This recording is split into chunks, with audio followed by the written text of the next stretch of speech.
Thank you for tuning in for another episode of Time Traveler's Handbook. I'm going to be talking about Tenet in this upcoming series, so spoilers for Tenet ahead. If you haven't watched it, I would highly recommend watching Tenet before listening to this video. Tenet was the hotly anticipated time travel movie that I had personally the most excitement for heading into 2020.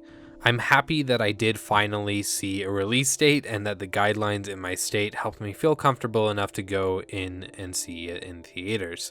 The movie is heavy on its theme, but I feel like this one is relatively easy to explain and get some insight out of for future content about reversing time, something that we don't see often in time travel fiction.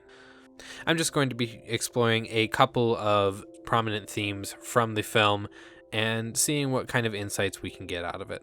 Let's get into it. Now, I understand that Tenet was not the most confusing of Christopher Nolan's movies, but it was still on the level of confusing. So there are two parts to really understanding Tenet. There's the key concept of traveling backwards through time, and there's the application of the concept, which is the main plot of the movie. Let's talk about the mechanic, and then we'll go into the applications later. The main mechanic of Tenet is this. Using a special machine of unknown origin, it is possible to reverse the polarity of one's time stream, specifically to cause it to go backwards in time rather than forwards. Entering the machine on one side will reverse you to go the other way. Nolan's film goes deep on how things that are reversed interact with things that are going the correct direction, and sets basically only one absolute rule. Don't come in contact with yourself, you'll be annihilated. It does take it one step further to show that your existence in a world that is entirely reversed is, well, backwards. You cannot breathe reversed air because the air in your lungs is traveling in a different direction through time than air outside of you, which is why they have to wear those breathing kits when they're going backwards. Gravity also has different effects on people when moving backwards. Think of it as slightly pulling you up when you take a step rather than pulling you down. I like that the film takes the effort to go through and explain how this phenomenon works. Nolan's films seem to do a pretty good job at that. Remembering Inception and Interstellar, both of which dealt with elements of time and explaining how the mechanics of that universe worked so that the audience was on board for the more intense scenes where there wasn't time to explain. Tenet is no exception. At the beginning, there is a lot of exposition to show you what it means to be traveling backwards through time.